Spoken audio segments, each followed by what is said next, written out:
Hello, are you here to debate? Yeah, just scrolling through YouTube. I'm sorry, say that Are again? you what's it? Oh, sorry, can you hear me? Yeah, I can hear you now. Oh, yeah, sorry. I'm 27. My name is Gavin. I'm he him pronouns. Okay. What are you here to debate about, Gavin? Well, I guess just like, do you think that then the distinction in saying men and women is just completely arbitrary? Do I think the distinction in saying men and women is arbitrary? No, I think it's a categorization thing. You think it's what? I think it's a categorization thing that we use in society. I don't think it's necessarily arbitrary. I think it just indicates specific roles or expressions that are typical to one gender or the other. Yeah, fundamental difference between sex and gender. I'm sorry, say that again. You cut out. Do you think that there's a fundamental difference between sex and gender? Yes. Yeah. So then, I mean, so sex is an objective thing, right? I mean, sex has no arbitrary standard. No, I would say actually when we look at human sexual development, the way we typically in society dictate the sexes can be fairly arbitrary because we tend to assign sex just based upon phenotypic expression. So when we assign sex, all we're doing is looking at what is like a typical for development, but we're not looking at like the actual ins and outs of sex. We're not looking at we tend to not karyotype people at birth, so we don't know what their genotypic sex tends to be. We just say, "Oh, you got a penis, then boy." That tends to be what we do. Yeah, but I think that that's I don't know. I just, as far as, I feel like that's a pretty objective standard to hold like a categorization to. The reason I would say it's not is because penis like genitals are not sex determinant traits. They're just like sex Choose they're them to be. byproducts of your sex. But in the same way that like you could say that, you choose to sort of hone in on like the on like different aspects of what sex might mean. If somebody's general understanding of sex is that penis equals man and vagina equals woman, then that's a pretty objective standard. Yeah, but in saying when you said that it's not arbitrary, I would say that it is arbitrary because it's not the actual part of you that like determines your sex, right? So it is just an arbitrary point that we use. Mm, I kind of just fundamentally disagree with that. I just think that there's going to be like, because I guess like the whole gender thing. I guess but like I guess if you think that gender and sex are separated, which I'm open to the idea of, then it's like, yeah, I guess gender could be completely arbitrary and you could just sort of make it up as you go along. But Well, if like you have the parameters set on sex that are, penis, vagina, I feel like but that's a pretty but again, solid the one. reason why I would say that those are arbitrary is because they are not sex determinant traits. They're traits that are determined by your sex. So that's why I would call this Yeah, I know, arbitrary.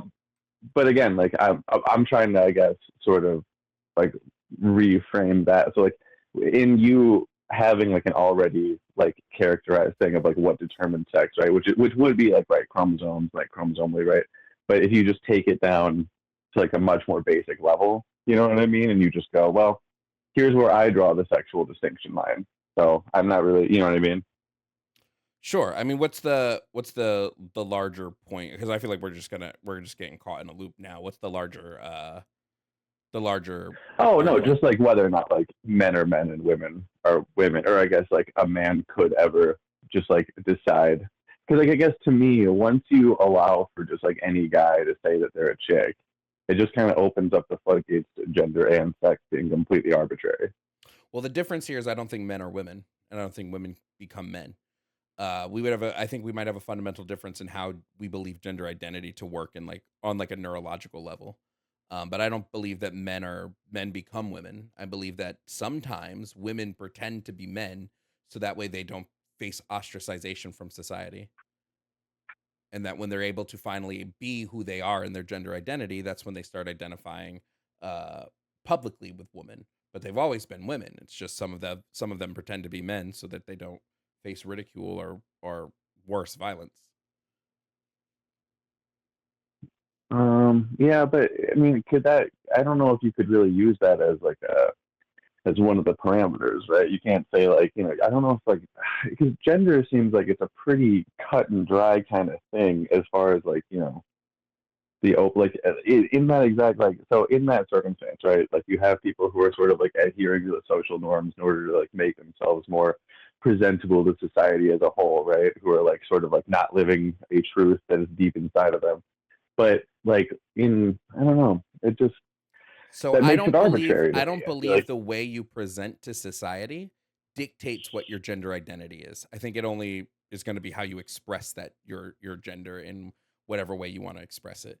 The only thing that can dictate what your gender identity is your own brain, like how your brain relates to your sex and the orientation of that sex in your body. Other than that, there's mm, no, I don't believe gender identity is a societal thing. Gender and like expressions and roles can be, but gender identity is is like a neurological thing. hmm. I mean, people could be wrong about their gender, right? People can be wrong about their gender. What do you mean? Like, someone could be like misinterpreting their feelings as a gender dysphoria, but it's really not. Like, do you think that that's a possibility?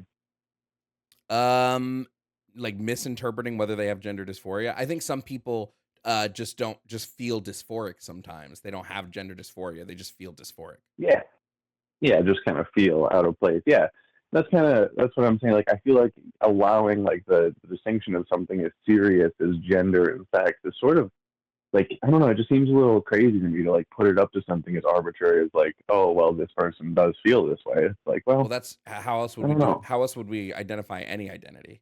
It has to be. It has to No, come no, from. That's what identity is. Identity comes from the brain, from the self. well, I mean, do you believe that there are any objective identity like defining characteristics? Like, do you think that there's any part of identity that is objective and just viewable through a lens? Of identity, no, I don't think that's how identity would work.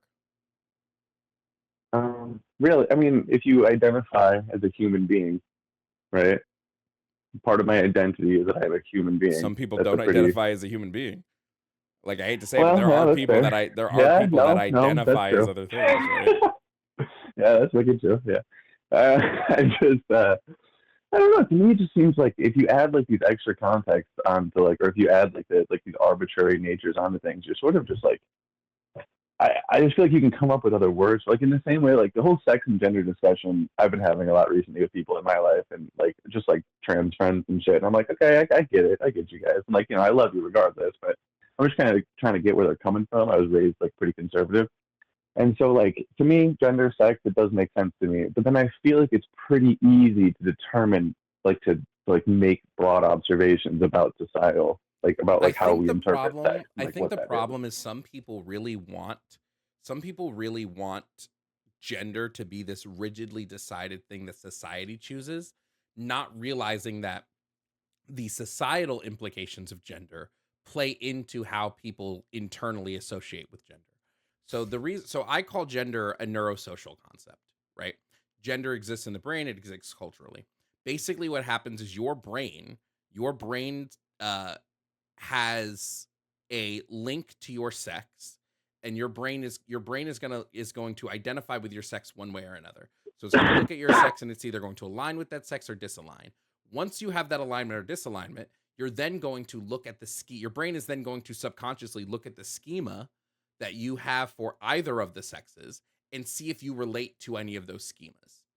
Those schemas are going to come from cultural standards. There's a reason why like the West tends to have man and women, but there are cultures that have a third gender, a fourth gender, a fifth gender category, because there are It's people that will identify with those categories because uh, their brains have taken in that cultural information subconsciously, yeah. and then they'll identify with the schema of those categories. So like there's always going to be a mix of both. But because we know that gender identity is a neurological component, I think to say that it has to be strictly social is denying what it like actually is at its core. But I mean, I feel like you just kind of define something that's pretty arbitrary. Like it's kind of just how you feel about your own societal sort of like I mean, consequences. You know what I mean? Like, if the we're saying consequences of your situation. if we're saying it's arbitrary just because you have to come up with it inward, sure, but I don't think that's a bad thing. There's a lot of feelings that we have that are arbitrary, right? Like if somebody tells me that they love somebody, the way that they experience or express that love is fully arbitrary. I can't say that Yeah.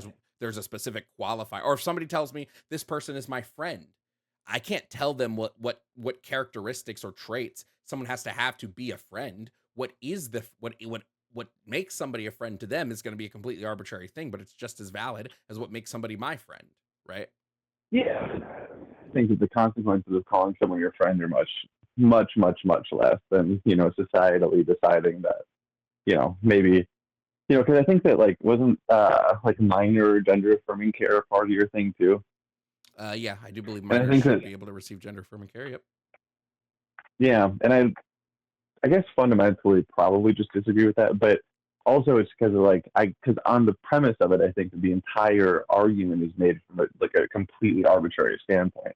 So like to be like allowing people to make huge consequential decisions on something as arbitrary as, like you said, this is my friend or I love this person. And I think that's just kind of crazy.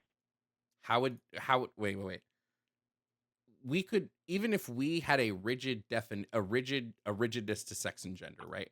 Like let's say we made sex and Yeah, gender this super rigid thing, with these objective yeah. definitions, and For a second. in this worldview, like in this Yeah. worldview, trans men and women were trans men and women, right? Like we never called them regular when we just said that they were trans. Oops, I mean misunderstanding. We just said that they were trans. All this, all this, all this. We would still have gender affirming care. Like the arbitrariness of these categories would not change whether or not gender Ooh, affirming yeah, care the exists. arbitrariness doesn't apply to adults for me. I think that adults should be able to do things arbitrarily, but I think that it should, with minors specifically, it should be held to like a higher, more rigid sort of like. But why? What's the harm?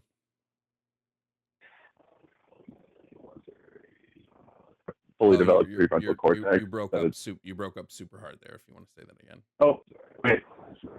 Fucking, 1 second. Sorry. All right, can you hear me better? Yeah. Okay, so I just took my thing off that earbud.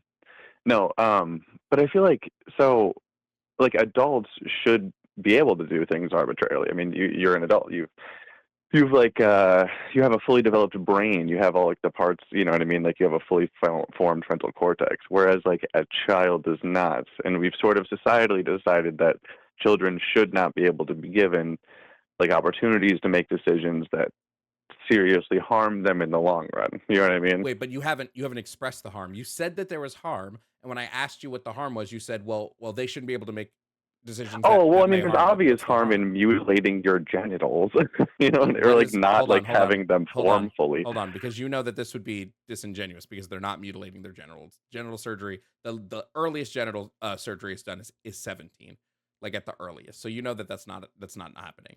So what is the harm? Like what is the But principal I mean, harm even that's being puberty done when blockers, like those are the exact same. They permanently alter your body's yeah, ability to go through what's puberty. wait, no they don't. Yes, they do. No they Well, don't. okay, let's say they don't. Let's just say that they don't then. They don't. I mean, you think that it's okay to go through puberty not at the same time, like, as you would have otherwise? Yes, that's why we give Why? that's why we give puberty blockers to kids that have precocious puberty. Their bodies want them to go through puberty at like 5 years old, but we say no, we should probably wait on that. Like what? Yeah, Puberty can that's a happen anywhere from a set period. Typically, it's from like 9 to 14. Like there's late puberty, there's pre-puberty. There is no set time for your body to go through puberty. When kids are given pubertal suppressants, they're at Tanner stage 2. So they are beginning the puberty process, and pubertal suppressants are given to them for like 12 months to 24 months for them and their parents to determine if hormonal replacement therapy is right for them. Some kids do go on it, some kids don't because they find that it's not the right decision for them. But this still isn't addressing any principled harm. You just keep saying so you think it's okay for this without laying out a concrete like material harm I is being done. okay. So the material harm, like, I just don't even because I feel like it's kind of goes without saying. It's like It doesn't. genuinely there's a okay. Well, I'm sorry then, but it's just like, dude, you're at a very very very very sensitive part of your life. You know what I mean? There's a lot of crazy shit going on when you're a little kid. Like I have like 7 younger siblings. You know what I'm saying? And like there was one of my sisters had a sort of a period where she ended up being just like a very butch gay woman, but where she like kind of was going through like a period of like gender dysphoria and stuff like that. And I'm not using like my own anecdotal experience like sort of that I'm deriving from, but I'm just saying like it would have probably, like things are harder for you as a child if you're under the fucking, if you're going through the influence of different drugs and chemicals and stuff like that. Like it's not just like in a like there are ways that kids are supposed to be like developing where it's not like it's just I almost like I have a hard time like even putting it into words because it seems like such a simple thing. It's like you shouldn't put kids on drugs that block their hormones. Yes, but you can't give me a material reason why. You just keep saying, "Well, I think it's harmful, and therefore you should think it's harmful, and therefore we shouldn't do it." But again, we've been giving pubertal suppressants to kids on precocious puberty for 30 years with no issues, right? When we look at like the clinical trials of, for instance, things like Lupron Depot PED, there are like very minimal side effects that come from this. Once you go off of pubertal suppressants, your body tends to go through puberty again. Like that's just kind of what it does. So without a material harm, if we're just saying like we shouldn't do it because we shouldn't do it, that doesn't tell me anything. Especially I when mean, the there are kids who reverse. cannot go through puberty permanently because of puberty blockers. There are kids who Do like you have don't fully evidence of form this? testicles. Do you have Yeah, evidence? dude, 100%. Okay, can I see it? They're Can I literally, see the yeah. evidence? Wait, I'll fucking shoot you a thing, but there's evidence of like kids literally not fully forming their like testicles like later into adulthood after taking puberty blockers. Yeah, Like their I would testicles need to stay see like, again, I've done extensive research on like what happens after pubertal suppressants. I would need to see yeah. like verifiable research on this. Because again, not from what I've seen, there might be side effects like there are for any medical treatment. But the problem is when we get into side effects of medical gender affirming care, what happens is parents are going to be making a benefit risk analysis. So them, along with a team of medical professionals, are going to decide if it is better to provide their children with this gender affirming treatment or face what might happen if they don't. That's why typically the only kids that are put on medical affirming care are kids that are severely gender dysphoric, because these are the kids who, without it, are going to risk self harm and suicidality. So if it's me and my kid has these risks, I'm going to 100% of the time choose them possibly having not fully developed testes over them being dead. Every time, 100% of the time. Yeah, and I guess that's just fair, but I don't know, man. I just feel like and I guess, yeah, there's definitely a chance that there's just a fucking shit ton of trans kids and we just haven't, like, societally been really put on an hourglass over them. But it just feels crazy that, I don't know. I have a very, like, natural kind of outlook on shit. So it's just kind of, to me, like, it just sort of has, like, and I think that this is genuinely where most conservatives argue this argument from, is that genuinely I just can't see it being in our best interest to be, sort of arbitrarily, again, like fiddling around with kids' puberties based on the kids' feelings. You know what I mean? I don't know. Yeah, but again, you haven't been able to list out why, other than it's just some intuitive feeling you have, right? Well, People okay, so can you list off a reason why it's good? I already did. Because of Like the the reverse side, suicidality, but because of the trans reverse people side are, is going to be a higher rate of mental health issues, a higher rate of suicidality, a higher rate of self-harm. It's gonna give better quality of life. Like all of those reasons are important reasons as to why we would allow children to go through medical gender affirming treatments. like, people who have been through gender affirming care are like amongst like the highest rates of mental health crisis in the. When compared to the general population. But when we compare pre and post, it's drastically different. The rates drop tremendously between pre and post care. Pre and post an arbitrary thing though, like that you're What giving them what? care based on an arbitrary, like, I don't because homie, I don't care if it's arbitrary. If their outcomes are better post gender affirming care, I could care less if it's so many things are arbitrary. Pain is arbitrary, but we still well, give people no, pain medication. What do you mean? Like there's but you're so many missing my point. arbitrary Like I'm things. saying, like you're measuring it against like children's feeling. You're saying children who feel better after they said that they felt worse about this, like that's How else would you those. measure mental health outcomes if not to measure people's feelings? There's quite literally Well, no other way of measuring mental health outcomes. What are you talking about? This is how we would determine if like SSRIs are good. This is how we would determine if any treatment for depression is good. You would measure it against feelings. it just, I don't know. I just feel like we're kind of fucking all these people up. You Based know what on I mean? what? Based on what? You provide me a source that shows that there's massive negative outcomes for, or statistically significant negative outcomes for this. Because if you can't do That that, like then all you can say is 50% of trans people who are post like medical intervention are suicidal. Wait, You hold know on. what I mean? This is not the case. Post-op, the suicide rates drop by 70%. You're just making up numbers.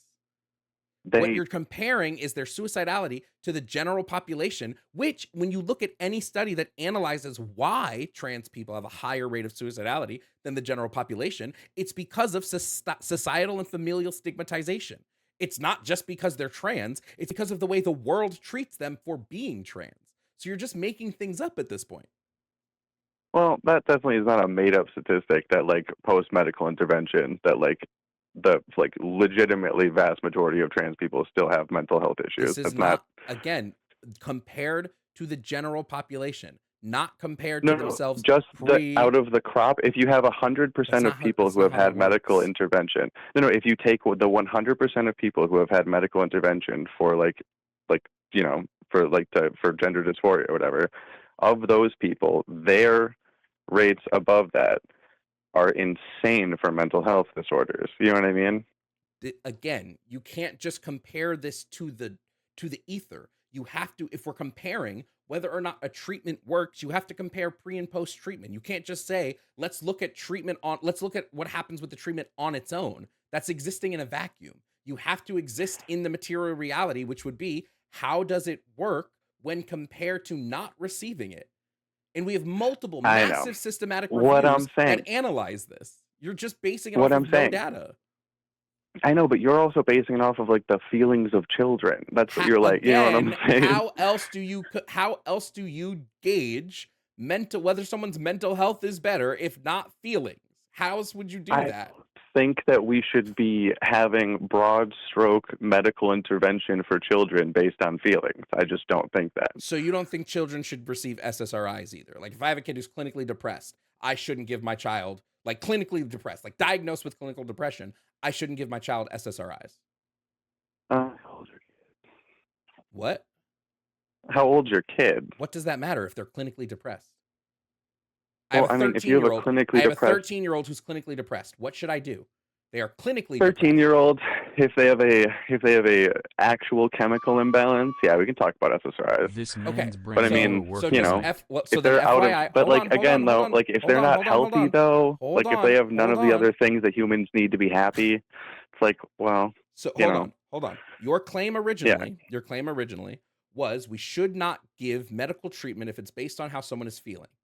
Now for a chemical imbalance. I just said for a chemical imbalance. That chemical imbalance is still how they're feeling. That's still what do you think that chemical imbalance does? It makes them feel different. It's still their feelings. And if we want to get even further into it, do you know how chemical imbalance, what they do when it comes to depression?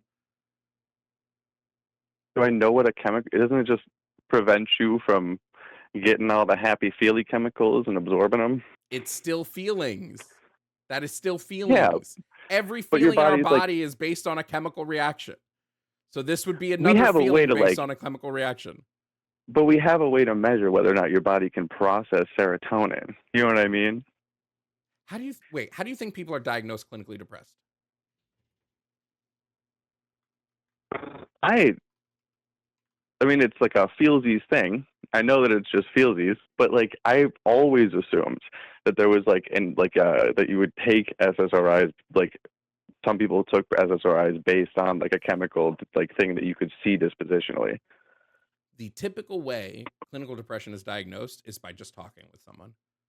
Yeah, it's just I know talking. That. It's just gathering how they feel. That would be the typical way of diagnosing clinical depression. Yeah. So why is it that but then can't diagnose no, but I'm saying like, but there is, way? But I'm saying like there is like because also I mean SSRIs are much less like consequential than preventing you from going through puberty. You haven't been able to show any consequential side effects of pubertal suppressants. So no, Brother, do you? we're at an impasse right now until you can show. Listen, I've looked at every study, every clinical trial, every detransitioner story I can find. There is no statistical significance of a net harm that is done when children are receiving these treatments, especially when monitored by their doctors in appropriate measures. There isn't. If you can provide me some, I'll gladly read it. But I have looked at this stuff for going on 2+ years now. It doesn't exist. Do you know how I know it doesn't exist? Because if a study like this existed, every anti-trans I person hate how these would chuds would just be say brother all the time. every anti-trans Frothing person at the mouth. they would be using this study in every conversation that's had on the nation on a nationwide level, but they don't because they don't have one. Okay, so but just hear me out for a couple seconds though. Like, you don't think that it's in the child's societal best interest, just him fitting in with his peers, him doing whatever, to just try and figure their shit out until their frontal lobe is developed? Absolutely not. I think what's in the child's Yeah. best interest is make sure they get to the age when their frontal lobe can develop. Yeah, I would definitely say that that's in their best interest. But I mean, like, I don't know. I just feel like there's a probably like a broader issue with a very, very, very young person. You know what I mean? Like, How about are they getting instead? How exercise? Are about they wait? getting Quick question, real outside? quick. Do they have like? All of this has been done, by the way. Every major therapeutic body, every major medical body has looked at all of these other alternative methods. They don't work when it comes to diagnose gender dysphoria. None of that stuff works.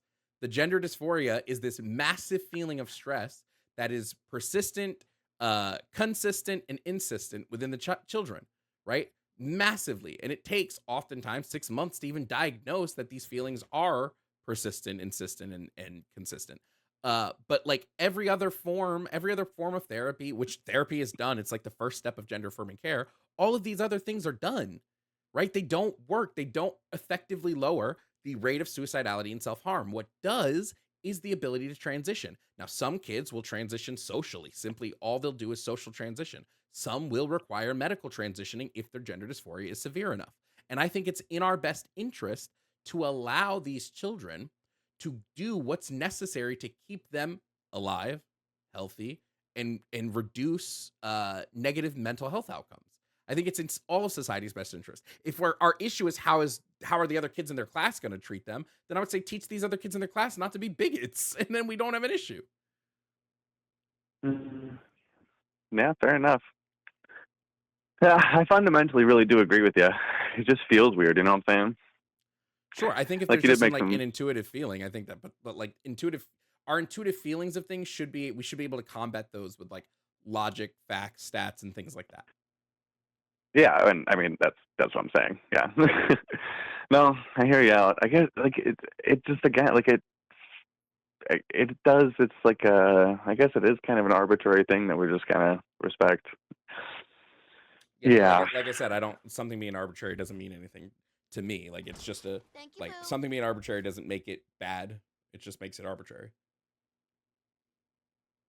Yeah, I guess I wouldn't like directly say it's bad. I'm just saying, like, for me, I just think that like to have like broad, again, like just things with massive consequences that are based on arbitrary things is very, very, very, very, very bad. But yeah, I don't know. I guess like if there are no permanent consequences, I guess to getting your puberty blocks for a couple of years, it's not that bad. But it just feels like that would be terrible for a child. But again, yeah, I definitely don't know as much about it as you.